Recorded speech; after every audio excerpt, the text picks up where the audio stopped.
Sunday Feast lecture given by His Holiness Jayapataka Swami Maharaj on May 11th, 1980.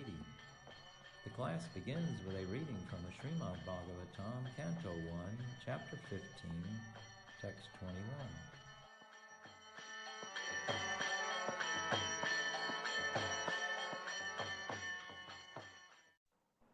Text 21, Chapter 15, Canto 1.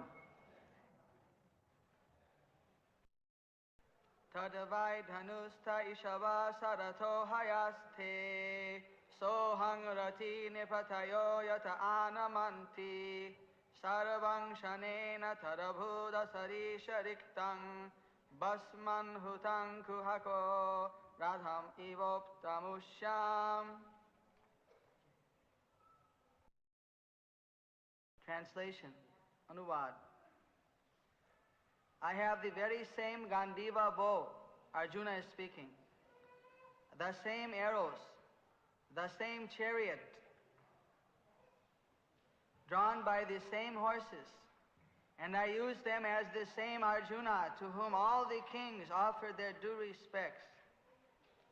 But in the absence of Lord Krishna, all of them, at a moment's notice, have become null and void. It is exactly like offering clarified butter on the ashes, accumulating money with a magic wand, or sowing seeds on the barren land. Purport by Srila Prabhupada. As we have discussed more than once, one should not be puffed up by borrowed plumes. All energies and powers are derived from the Supreme Source, Lord Krishna, and they act as long as He desires and cease to function as soon as He withdraws. All electrical energies are received from the powerhouse, and as soon as the powerhouse stops supplying energy, the bulbs are of no use. In a moment's time, such energies can be generated or withdrawn by the supreme will of the Lord. Material civilization without the blessing of the Lord is child's play only. As long as the parents allow the child to play, it is all right. As soon as the parents withdraw, the child has to stop. Human civilization and all activities thereof must be dovetailed with the supreme blessing of the Lord. And without this blessing, all advancement of human civilization is like decoration on a dead body. It is said here that a dead civilization and its activities are something like clarified butter on ashes, the accumulation of money by a magic wand, and the sowing of seeds in a barren land.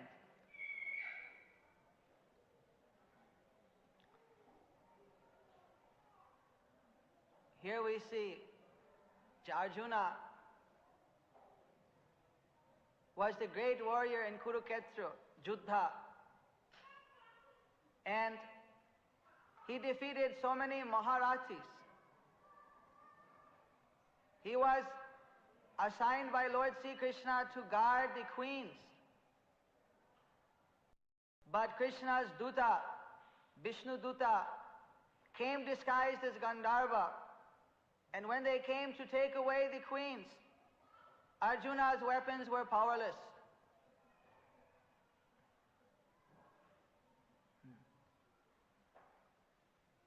Arjuna's weapons were powerless.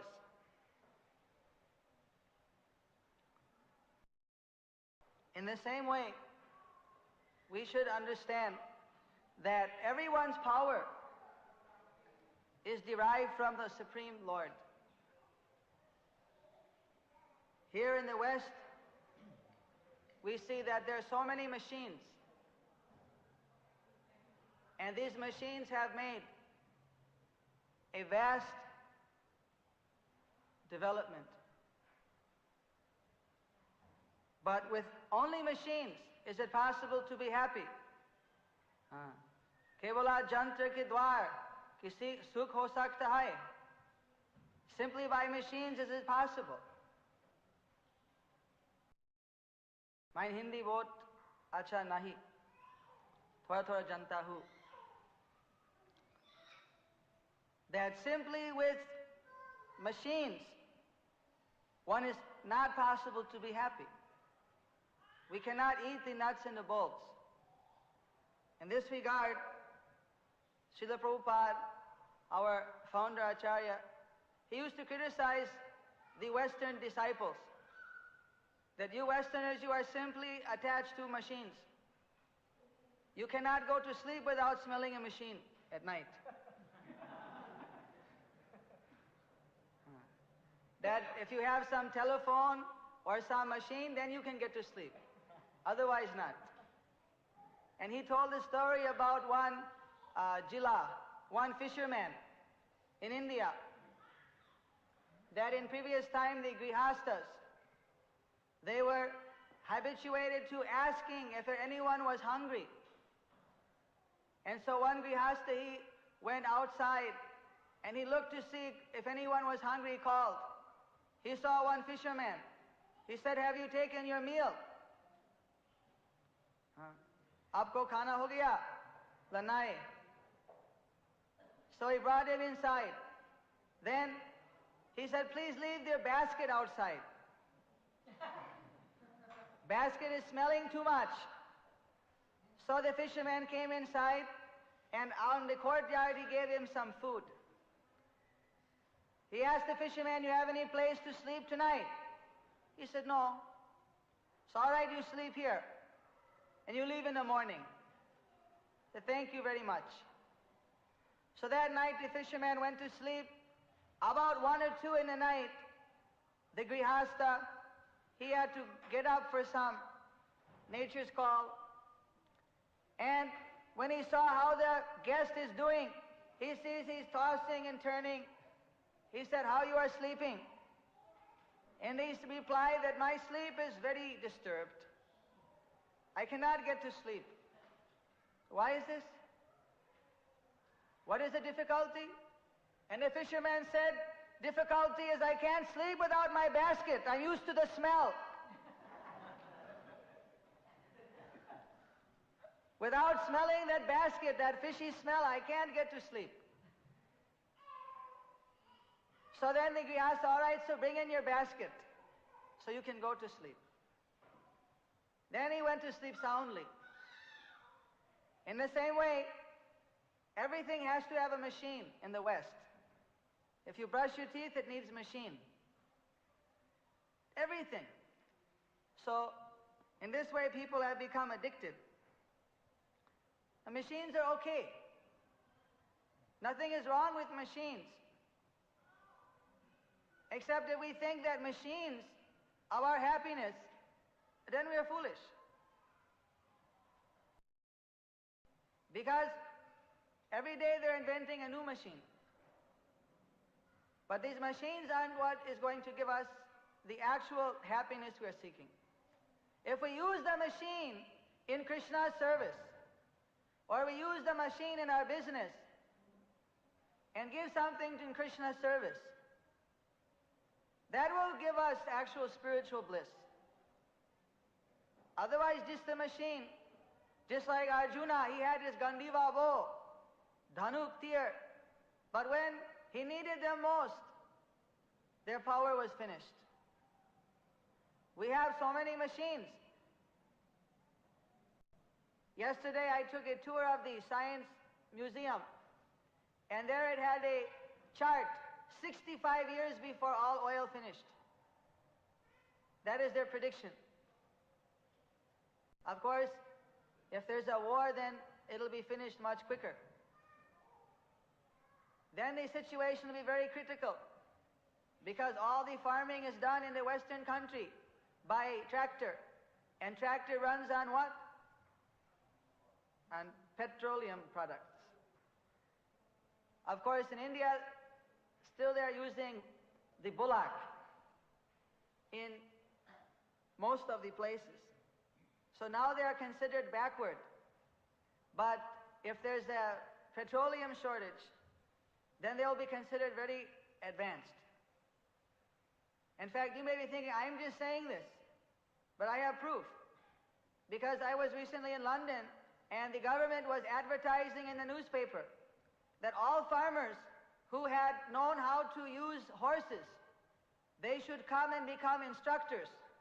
And those farmers who wanted to learn how to use horses, they'll get paid £100 a week, because they're expecting a huge petroleum crisis. Previously they had horses for plowing, for carrying the crops, but everyone forgot horses. They're just laying there unused. So now the government is paying people, please learn how to use horse. You can never tell when the steamers coming with the oil are going to be bombed, when the oil is going to be finished. Now I remember reading in the history books that British would criticize the Indian people that why you are using only bullock. You should kill them all off and get tractor. And now they're paying £100, please learn how to use horse. Save petrol, too expensive. It's costing there about $4 a gallon in UK. So, actually people may misunderstand that I'm trying to say or criticize the technological advancement. Actually, that's not my purpose. But my purpose is actually to show that an overemphasis has created an imbalance.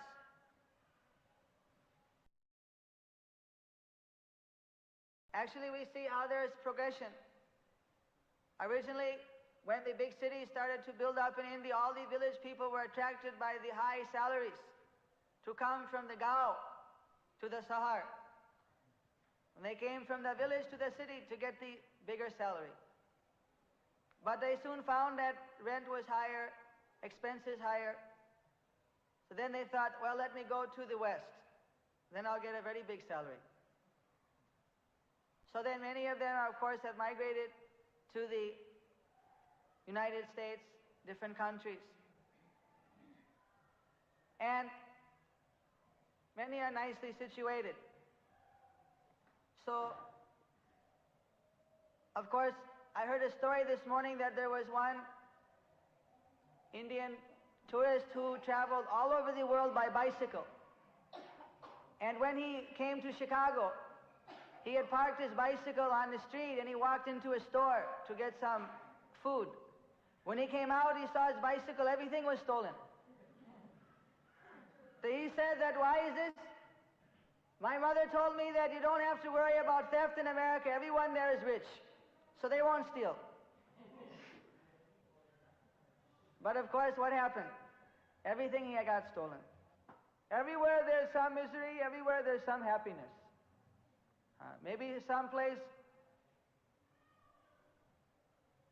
one thinks that I'm more miserable, and someplace one thinks I'm more happy. But nobody is only happy, and nobody is only miserable. There's always two.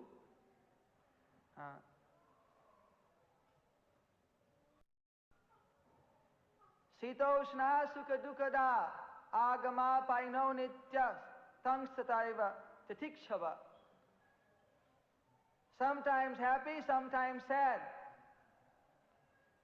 This is known as what? This is this material nature. Daivi esha gunamaya mamamaya dratthaya mameva jeva padyante maya metang taranti te. Krishna says, my maya is very difficult to conquer, very difficult to get out of. But someone who surrenders to me, easily he can overcome the stringent laws. So what we're saying is that have everything. Actually, in this material world, nothing is lacking except one thing. That one thing is Krishna. Krishna must be added. Otherwise, everything is vacuum. Without that one ingredient, nothing is full. Savai pung sang paro dharmo yato bhaktir hokhaje ahaitu gya pratiyata yadma suprasidati. This is how we get that suprasidati. prasanatma. Sab log to sukh hota chahe. Everyone wants to be sukhi, happy. But the secret is there. We have to add Krishna. We have to add Bhagavan to our lives. You see. If we think, you see, I have one devotee, he comes to our temple in Calcutta, and he tells me, যে আমার এয়ারপোর্টে জন্ম, আমি America জন্ম করব বা স্বর্গ, আশীর্বাদ করুন. He said, please bless me that in my next birth I can be born either in America or Swarga. This is his idea, either in heaven or in America. He equates the two. So I, of course, discouraged him, said, you should actually desire to go to Krishna Lok. Because you see, there's no birth, no death. There is your actual real life. But he said, no, I read a lot of newspapers. I can understand that between the two places, either America or Swarga, these places are the best. So of course, you know firsthand that what is the actual situation. So, Srila Prabhupada, he repeatedly said that we should see things just like India is technologically not so advanced as, say, America, the West. But the West, they're basically spiritually blind. They have no spiritual vision. So in one case you have a lame man, another case you have a blind man. Angopanga darshan. Matlab, ando pango kili jayega. The lame man, he'll get on top of the blind man and say, you go here, you go, he has good eyes. That actually this Western civilization, they have got some capital, but they have no vision where they're going. They're using simply to invent newer and newer machines, to do more and more useless things, or to build bigger bombs. These are the two main uses. I've been living now in India 10 years. This is my second time which I've left India in 10 years. So still I'm having culture shock. I'm having culture shock coming here. All the big cars and all the machines, they took me to the big shopping mall. And so many machines. For what? They had machines to brush the teeth, machine to cut, just every kind of machine imaginable. But you look at the people, and they are unhappy. When the 5 o'clock bell rang, everybody was running to get out. All the employees, because they want to go home. They just recently took a Gallup poll to all the Americans. Do you like your job? Do you like the work you do? Are you satisfied? 80% said, no, I don't. I can't stand the work I do. I'm only doing it for the money. And 20% of that 10%, they wouldn't say. And 10%, either they were liars or they're crazy. So, this is the situation. People are doing, but they're not satisfied. Why? Because there's not Krishna in their life. You see, I go in the villages, in UP, in Bihar, in Tamil Nadu, in Orissa, in Bengal, Assam, and there you ask the people, they're living a simple life. They don't have anything. They just have a grass hut, they have a cow, a little land. And immediately you see, but you ask them, are you happy? You want something? You say, no, I'm all right. But then their son, he goes to college. And is he happy? No, I need a watch, I need a terry cotton shirt, I need this, I need that. He's completely in anxiety. You see. This is the difficulty. They're brainwashed. So actually it doesn't make any difference whether you have watch or don't have watch. Whether you have Krishna, that's what counts. Actually, Look at Arjuna. He was the ruler of the world. In Hastinapur, there was one government for the whole world, and he was the king and the king's brother, Yudhishthira Arjuna. They had so much opulence, Aishwarya Purna. But they didn't have any difficulty because they had Krishna. So our philosophy is not that one has to give up. Whatever you have, all right. You've got that due to your good works. Now use that in Krishna's service and be happy.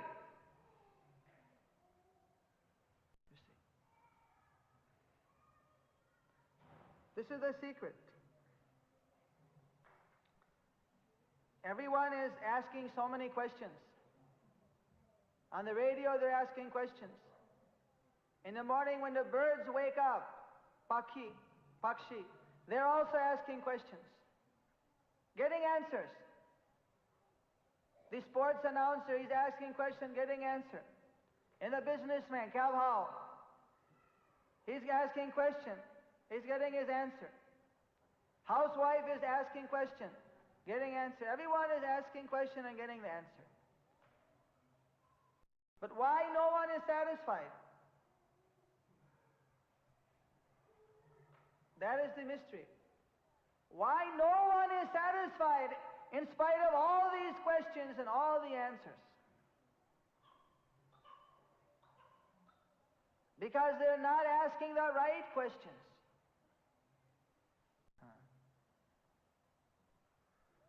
Main kaun hu? Who am I?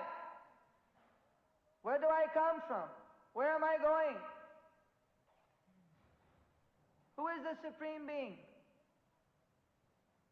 What is my relationship with Him? These questions no one has time to ask. It doesn't fit within the TV schedule.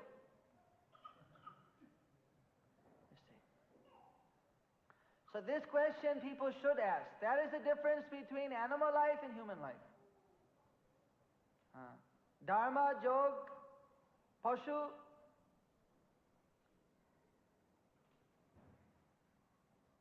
Shavan, Manusha.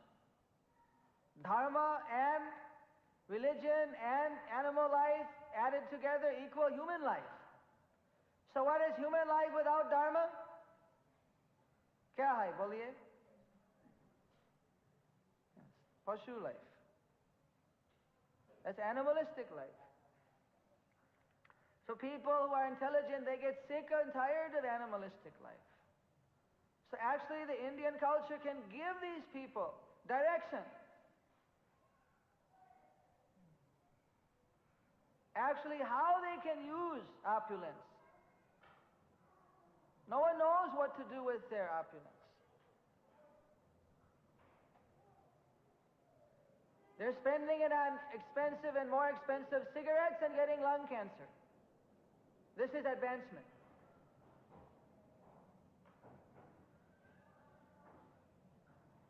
No one knows how to be happy. How to be happy, one has to be sattvic. He has to be in mode of goodness. If one has his senses controlled, then he has peace. And if he's peace, then he can be happy. And how can one control his senses in this Kali Yuga? It's not possible. Except by fixing one's mind by devotion to Krishna. Then one automatically gets control. Very easily. By chanting Hare Krishna, little bit every day. Few moments. Offering some bhoga to Krishna, taking the prasad. There's no reason why every family in every country around the world can't get together every night and chant Hare Krishna for a short time. There's no reason why not. Of course, there are many bhajan, there are many kirtan that are authorized. We don't mind. We say Hare Krishna because this is known as the Maha Mantra.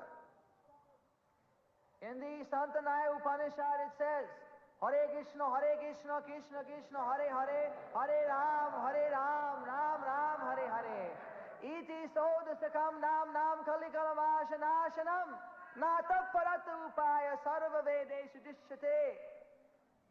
These 16 words, they are the medicine for all the ills of the Kali Yuga. They destroy all the kalamash, all the contamination of this Kali Yuga. And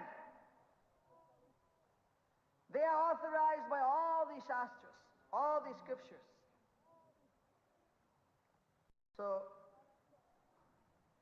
this Hare Krishna Mahamantra is simplified in the Narada Pancharatrika.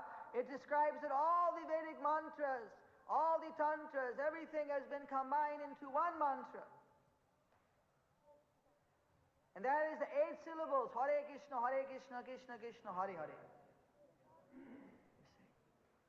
So this is not a concoction. And this is being chanted all over. And actually that it has come to the West has been predicted by Sri Chaitanya Mahaprabhu, who is the Kali Yuga avatar of Krishna. He predicted Prativite Ache, Jato Nagaradi Gram Sarvatra Prachar Hoibe Mor Naam. Which means that in every town and village throughout the world, my name will be spread. My name will be sung. This was predicted 500 years ago. And now it is true. So, we would just like to remind you about the little pastime. We sing here, Yasoda Nandana Vrajajana Ranjana, Jasoda Mai.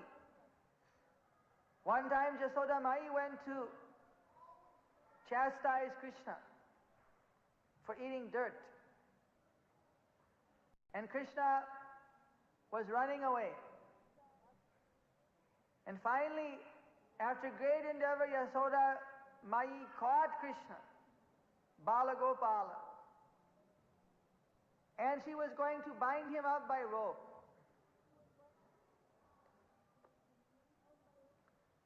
And when he's going to bind by rope, when she would take the rope around, she would bring it, and it would be duangali, 2 fingers short.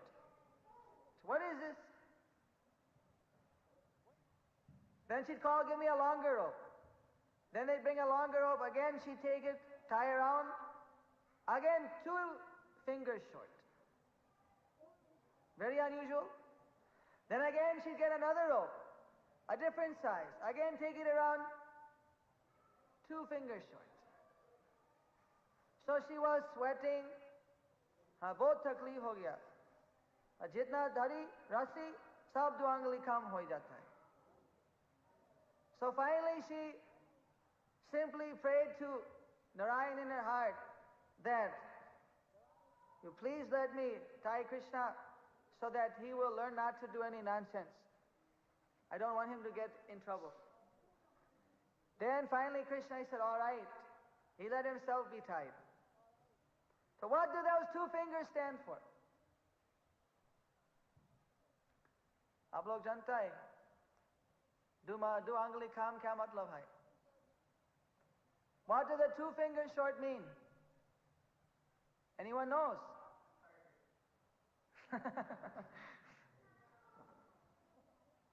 Good guess. 1 finger means that you have to have, the devotee has to be a pure devotee. Has to have pure desire simply to please Krishna for his benefit. And other finger short means that Krishna has to give his permission. He has to give his sweet will. Without the 2 things, without the devotee's desire and without Krishna's desire, it can't succeed. No one can force the hand over Krishna. So Jasoda, when she had the pure desire, and Krishna, he said, all right, then she could tie him. Otherwise, nobody can tie Krishna. So you can also tie Krishna. Lakshmi is the goddess of fortune. Everyone wants Lakshmi. But Lakshmi is chanchala. She's very, very capricious, very whimsical. She doesn't stay in one place. But she's always by the side of Narayan. So all good fortune is only there when we have Krishna. And what does that take? We can capture Krishna if we follow the footsteps of great devotees, like Hanuman, the devotee of Ramchandra, like Jasoda Mai, the Holy Mother of Lord Sri Krishna. We have to follow Mahajana Janagata Sapunta, great devotees, and serve the feet of devotees. Then we can capture Krishna by His sweet will when He says, all right, I'm satisfied with your service.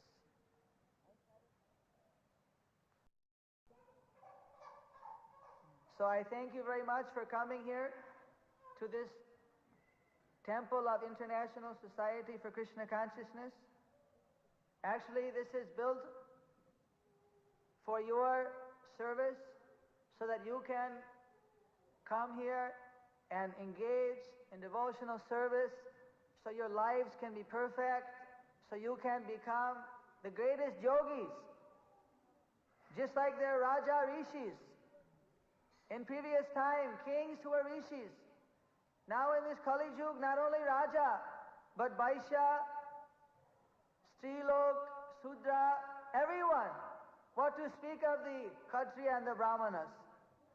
Everyone, all the people, they are to also become rishi. They are also to become holy by serving in Krishna consciousness.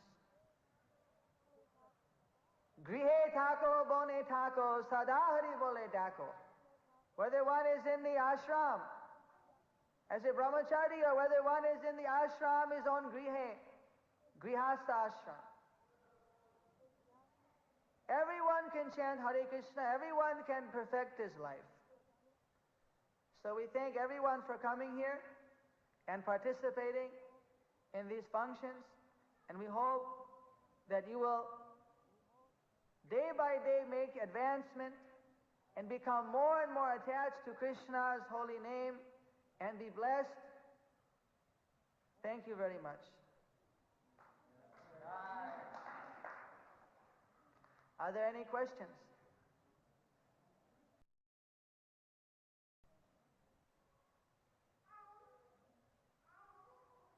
कुछ प्रश्न है?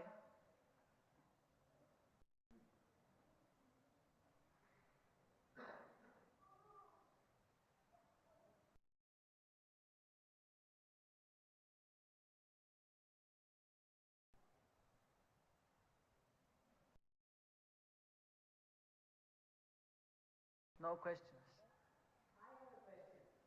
Thank you.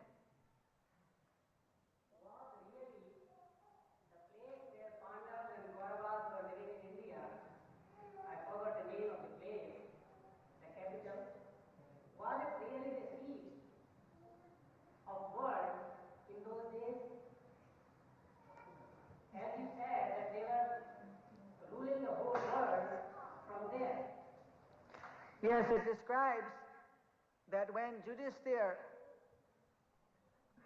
assumed the throne in Hastinapur, he performed the Ashwamedh Yajna, the Rajasuya and Ashwamedh Yajna. And Ashwamedh means that they sent the horse, 4 horses to 4 directions. And the countries where these horses went are described.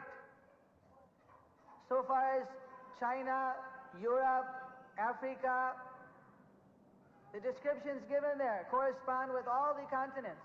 At that time, America was considered to be like a garbage pit. There was not considered anything here civilized. But all the other countries, these horses went, and all the kings of those places, they accepted Yudhisthira as the emperor. This is very clearly stated both in Mahabharata as well as in Śrīmad-Bhāgavatam. Not only that, but after Yudhisthira, Parikshit Maharaj, he also performed this yajna, and he also maintained this vast power. The dating of that is about 5,000 years. Even today, there are temples in Indonesia, in Thailand, in Cambodia, very big Vishnu temples. There are temples even in South America of Vishnu, of Kali, Durga. Where did these temples come from if there was not Vedic civilization? It was a very conscious plot by the British to reduce the stature of Indian history and to bring up Greek, Roman, all these things. But they have no explanation how these murtis, how these temples are in different parts of the world. Because if the Indians were too proud of their culture, they could not have been subjugated by the British. So in this way, history has been twisted. But actually, the Indian civilization is going back thousands and thousands of years before the Greek and other civilizations. This is also confirmed. Alexander the Great, when he went to India, he found nobody cared for him. And he found very big civilizations. He couldn't find anyone to fight with. And finally, when they fought with him, he was, as you know, driven back.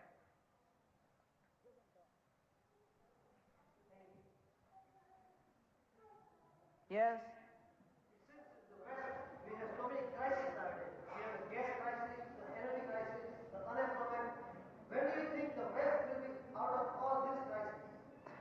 When they understand Krishna consciousness, then they can actually understand what is the real crisis. That is birth, death, old age, and disease. And this crisis they don't have a clue for. Because their thinking crisis is how to enjoy more and more. Therefore there's energy shortage. Because there's misuse of energy. There's misuse of practically everything that Krishna is giving. Therefore there's crisis. Because as we exploit Mother Nature, then she starts to stop giving. But as we utilize everything in the Lord's service, then nature begins to give more and more abundantly. When Maharaj Prithu came, then he provided the whole world very sumptuously with all the necessities. People are not understanding that ultimately wealth is coming from the food grains. And the food grains are coming from rain. And rain is coming from jagya, sacrifice. And nobody is doing any sacrifice to speak of. Therefore, so many difficulties are coming. If people just become a little Krishna conscious, just a little bit, little pious, then you can see so many crises go away. But so long as the people are becoming more and more selfish, more and more engrossed in material desire, then they become more and more implicated and crisis goes on increasing. The more people eat meat, the more they're forced to fight wars. Because they have to pay for the pap of killing so many innocent animals. You see. How much time do you think it will take? If you help us, you see, then it can go quick. If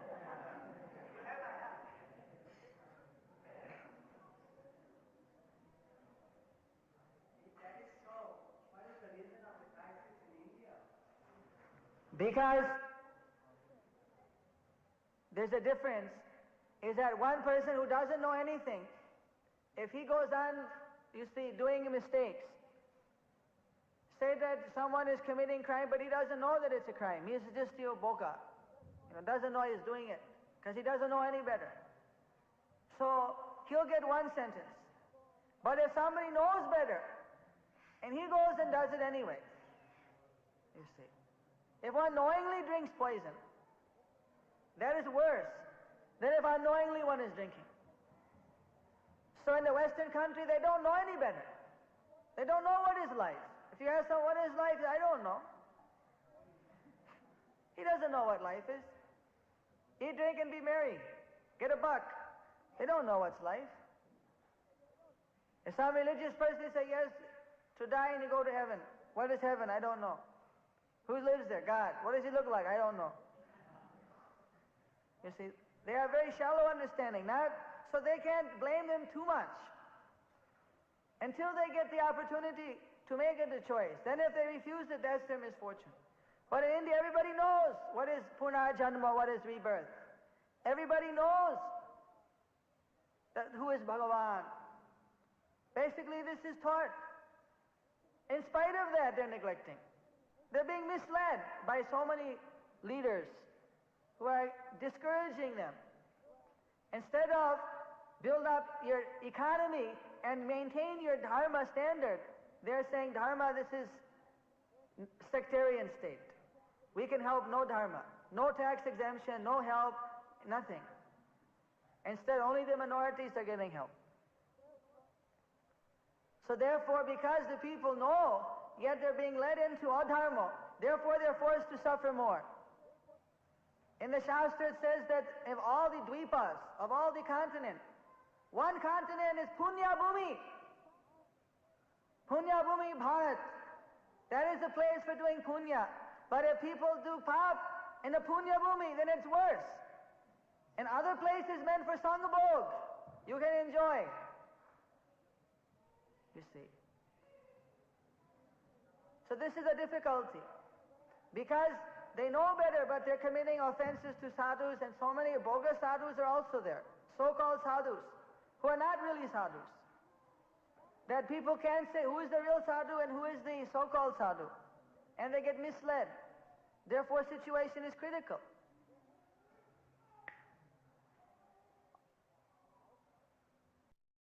Also, there's been 1,200 years of foreign rule. Of course, within the 25 years of independence, it's not improved. Because this standard ideology is Western.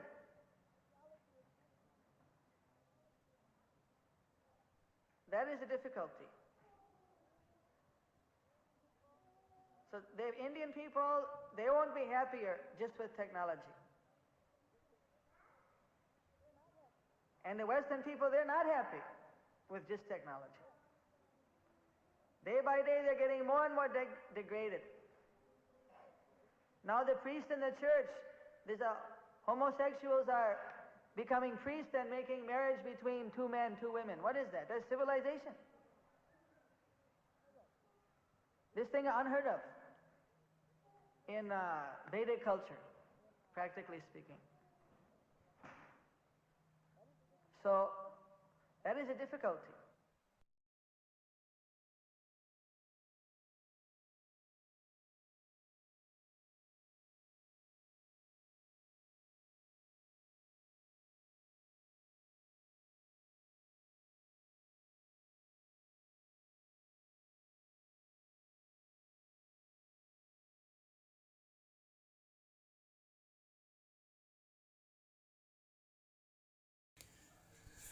Dear devotees, Guru Maharaj welcomes you on his virtual book table. From GMBT, today's quote of Srila Prabhupada. He wrote in a letter to Badrinarayan on November 18, 1971 that, I need such strong men as yourself to stick with me, and together we shall go back home, back to Godhead. If you have no other engagement, I would be greatly pleased if you take up this work of selling my books everywhere, as many as possible. Jai Srila Prabhupada. The following devotees have helped Guru Maharaj in the book distribution today. Balachandra Channa, Vinita Gandharvika, Devidasi and Balavrinda, 4 small book. From 26 January to 30 January, we have Nandan Jamala Madaka from Bangalore, 6 Bhagavad Gita for his birthday. Radheshyam Garai from Howrah, 17 Bhagavad Gita. Vinod Keshavdas from Andhra Pradesh, 50 small book. Pavitra Renu Devidasi from Mayapur, 11 Bhagavad Gita and 6 small book. Paridhi Rati from Indore, 15,000 rupees for Guru Maharaj Health. Mumbai JSS 64 Bhagavad Gita and 50 small books. Kalashmi Lalita Devidasi from Mumbai, 3 Bhagavad Gita. Abhishek Jha from Kolkata, 2 Bhagavad Gita. Narahari Gaurnita Das from Mumbai, 3 Bhagavad Gita. N Jagannath from Tamil Nadu, 1 Bhagavad Gita. Rohit Singh from Nagpur, 11 Bhagavad Gita. Chandan Mandal from Assam, 1 Bhagavad Gita. Datta Prakash Shetty from Pune, 2 Bhagavad Gita and 5,001 for Guru Maharaj Health. Pralay Deshmukh from Hooghly, 10 Bhagavad Gita. Mahapremada Devidasi from Mayapur, 4 Bhagavad Gita. Srinivas Rao from Chennai, 31 Bhagavad Gita. Akinchan Damodar Das from Shamdesh Yatra, 11 Bhagavad Gita. Tarun Madhusudan Das from Assam, 2 Bhagavad Gita. Late Vasundhara Murthy, late Dr. T.R. Krishnamurthy from Bangalore, 1 Śrīmad-Bhāgavatam set. Meenakshi Indulekha Devidasi from Kolkata, 3 Bhagavad Gita. Sarva Lokeshwar Madhav Das Mriganayana Gopi Devidasi from Bangladesh, 125 Bhagavad Gita. Tanmay Rai Chaudhary from Bangladesh, 4 Bhagavad Gita. Savita Chakrabarti from Kolkata, 9 Bhagavad Gita. Sudarshan Brajesh Das from UK, 50 small book. Shrestha Janaki Devidasi from Australia, 2 Bhagavad Gita and 8 small book. Nitai Mondal from Delhi, 1 Bhagavad Gita and 4 small book. Nikki Jeshwani from Bhopal, 6 Bhagavad Gita. Prema Prakash Gaurdas from UK, 2 Bhagavad Gita and 20 small book. Nirmala Haripriya Devidasi from Hyderabad, 10 Bhagavad Gita. Nandakumar Govindadas from Alipurdwar, 11 Bhagavad Gita and 6 small book. These devotees helped Guru Maharaj in distributing 371 Maha Big books and 198 small books, making it a total of 569 transcendental book, including 1 set of Śrīmad-Bhāgavatam. Srila Prabhupada Transcendental Book Distribution ki jai. These devotees get a special Narasimha Puja in a few hours from now in Sridham Mayapur. All of you devotees also bless them by calling out with me, Nitai Gauranga. Please stay safe and stay tuned for tomorrow's Lord Chaitanya class. Thank you for your daily prayers with us. Please join us in offering our deep prayers continuously from Mayapur for His Holiness Jayapataka Goswami Guru Maharaj's health recovery to full extent swiftly. Also, if it is pleasing to Lord Krishna, to protect the devotees all over the world who are affected by Corona and its Omicron variant. And of course, our prayers include for all those who have celebrated their anniversaries till today for their well-being and blissful Krishna consciousness. Let's pray together. Please chant along with me. Hare Krishna, Krishna Krishna, Hare Hare, Hare Rama, Rama Rama, Hare Hare. Thank you very much.